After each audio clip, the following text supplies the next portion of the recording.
Hey, Eagle fans, I'm Thomas Mott. Welcome into Philadelphia Eagles Now. Today, we need to jump into cut candidates. Now, we talk about cut candidates a lot here on the channel. Trade candidates, cut candidates, and as we get closer and closer to training camp, this list will change. And based on how people are performing in training camp, if they're playing well, if they're playing bad, this list, again, is not going to be the same. And so I want to preface that here as we jump in the middle of June with my current list of the top 5 cut candidates who I think are likely to be cut at some point this offseason. Now, you play great in training camp, you're not going to be on this list anymore, and I'm not saying these guys have been bad at OTAs, but the Eagles roster is absolutely stacked, and so finding spots for different people, especially on the offensive line, at wide receiver, as you'll see, is very, very difficult. So, let's start, though, quickly with the one cut that's not on my list here, Jalen Reagor. Now, a lot of people are going to say, Thomas, Reagor has got to be a cut candidate. You just mentioned the wide receiver group is very, very strong. Not a lot of room for him. He's been so unimpressive. They're not going to cut Jalen Reagor. Let me just get that right out and about. Now, I've been wrong before, and maybe if Reagor gets into training camp and he just is absolutely terrible, and there are other receivers behind him who are playing better, then maybe he gets cut. But the dead money is too high, and there's too much talent there to go ahead and let go of him just after 2 years. I think this is finally his last year. I think year 3 in 2022 is truly his final shot. After that, they would consider cutting him, but Reagor's going to be on the squad in 2022, and I think that he has a chance to at least be a little better than he was last year. Not the first-round draft pick we hoped that he would be, but Reagor is going to be on this roster. He is going to make this team, and so he will not be included on my cut list, and I wanted to make that clear before we jump into my top 5. Let's start with number 1 here, in no particular order, Issac Seumalo. Now, I would trade Issac Seumalo. I think Issac Seumalo has some incredible trade value out there as a left guard in the National Football League. However, the fact they haven't traded him yet, to me, says they're waiting to kind of see what Cam Jurgens is going to be able to do. And I think that teams are also a little bit hesitant due to the fact that Seumalo missed some significant amount of time on the football field last year with an injury. And so, right now, you would assume that he could start at left guard. But as I mentioned, there is some great depth on this offensive line right now that could compete for the left guard spot. And when you get to a point where younger players are playing better on cheaper contracts, then eventually you move on from a guy like Seumalo, who I still think is really good and one of the more underrated guards in this league. But I could very easily see a scenario where you get to middle of training camp, and Jurgens is playing so darn well that you can't just sit him for the entire year. You let go of Seumalo, you slide Jurgens into that spot, and then you have Jurgens at left guard, Kelce at center, and then obviously the right guard would be Landon Dickerson, or vice versa. You could swap Jurgens and Dickerson, but as long as Kelce stays at center, then Jurgens can't play center, which means he has to move over to a guard position. So I would still try to find a trade partner for Seumalo. I hope that a team would offer you, a 5th-round draft pick, a 6th-round draft pick, just to get something back. But if it doesn't happen, don't be surprised if Seumalo is let go at some point this offseason, just because they have younger, cheaper, potentially better guys on that very impressive number 1 ranked by Pro Football Focus offensive line. All right, ad break, pin comment down below. We'll get started here with a question. Name a player you think will get cut. Do you have somebody in mind you think will get cut? Let me know who that is down below right now. All right, next player on our list is the wide receiver, Greg Ward. And you're saying, Thomas, they brought back Greg Ward for one more year here in 2022. That is true, but there is a problem. And even though he has a 1-year deal, it doesn't guarantee he's not going to be let go. There is not a lot of spots in that wide receiver room. That wide receiver room is absolutely packed, as we'll see here in just 1 second. If you're a fringe guy, not named, let's just list them right now, A.J. Brown, Quez Watkins, Zach Pascal, and obviously DeVonta Smith. Anyone besides those 4, he's going to go ahead and be on the bubble. Now, I slide Reagor in there at number 5. I think he stays there at number 5 and kind of, mixes around with the 3 wide receiver spot, the 4 wide receiver spot, in and out of the lineup. But those 4 plus Reagor make it 5 are a lock. You're not going to carry more than 7 wide receivers. I think 6 is kind of the magic number right now. And so, does Ward fit on this roster? Does he make the final wide receiver spot? There are younger guys, talked about them yesterday, who are battling for this position. I just don't know if he's going to go ahead and make the cut. And really, he was really good when Carson Wentz was a quarterback because they didn't have a lot of wide receivers. But ever since they got some more talent, a.k.a. DeVonta Smith and now A.J. Brown, they're just not throwing the football to Greg Ward much anymore. It's not that he's bad. I think he can still play in this league. The Eagles just have elite receivers now instead of the absolute garbage talent you saw over the past couple of seasons pre-DeVonta Smith. Okay, we are at 30,100 subscribers here on the channel, so help us grow. We got plenty more content coming up later on this week, including news and rumors. I got so many people asking about a DK Metcalf trade because Metcalf is not reporting to Seattle Seahawks training camp, or at least offseason training activities. I'm going to talk about Metcalf tomorrow on tomorrow's video, so subscribe down below to be a part of that one. We're going to get into the Metcalf questions you guys have been asking me a ton of coming up tomorrow.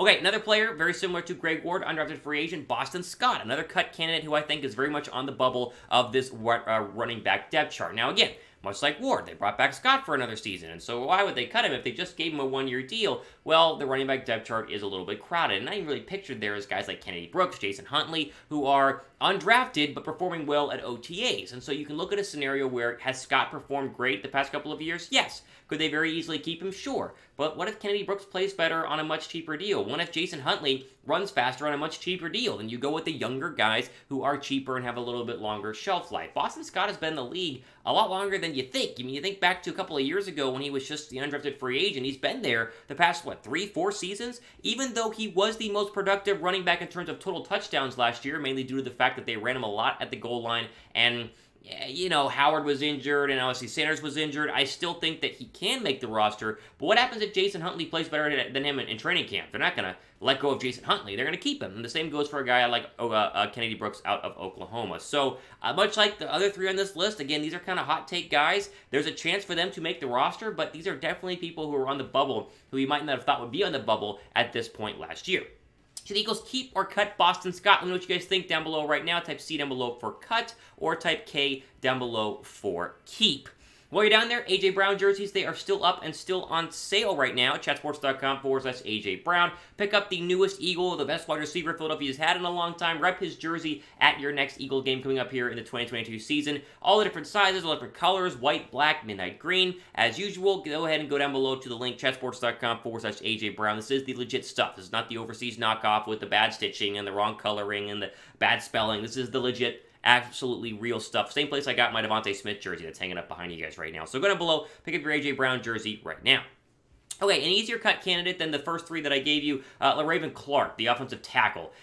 Clark is a good depth player, and I think Philadelphia and the Eagles have done a great job developing young offensive line talent. We always talk about being quarterback university or a quarterback factory. The Eagles are an offensive line factory. They churn out guys at incredible rates. You think Jack Driscoll is another example of that, but Clark is in a very tough spot right now, mainly due to the fact that Andre Dillard is still in this football team. So he's at least 3 tackles deep on the left side of the football field, and you don't really need 3 offensive tackles, you need 2. Now, you're going to trade Andre Dillard, maybe during training camp somebody has an injury and needs to get a left tackle, I'm fine with that, and then you keep Clark to be the backup offensive tackle. But if you're going to keep Dillard for another year as a backup left tackle, or even, swinging in at right tackle, if Lane Johnson were to get injured, there's just no room for Clark, and so I think he's probably going to go ahead and be let go. All right, we'll get to our number one here, or the last one on the channel in just one second. First, though, give me your prediction for the Eagles' record. A lot of people are giving me 9 wins, 10 wins, 11 wins, 12 wins. What is your record prediction? Let me know where you're at with that one down below right now.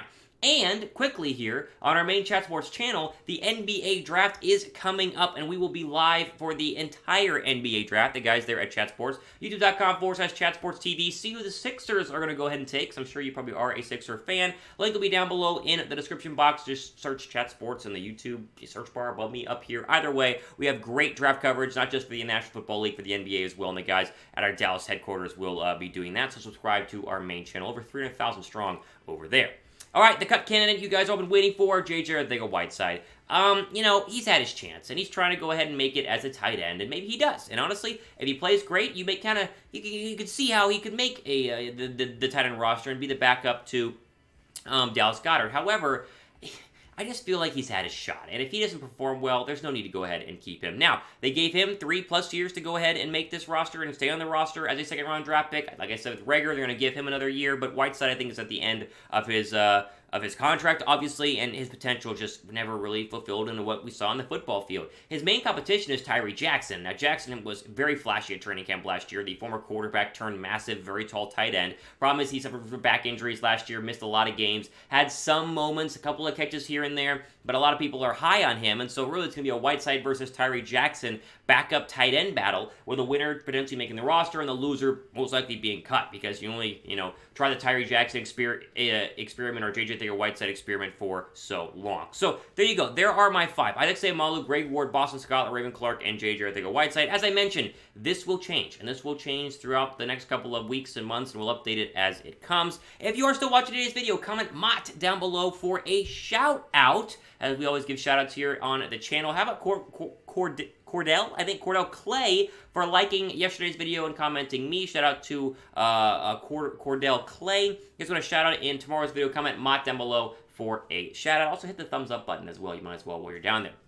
Okay, ultimate day on our Philadelphia Eagles 5 cut candidates. Again, this will change. We'll keep an eye on it as it goes. Be sure to subscribe down below for plenty more content. As promised, we're going to talk about DK Metcalf tomorrow. We talked about him before. We'll talk about him again, so be sure to subscribe for that. For Philadelphia Eagles now, producer Trace, Thomas Mott, signing off. Enjoy the rest of your day.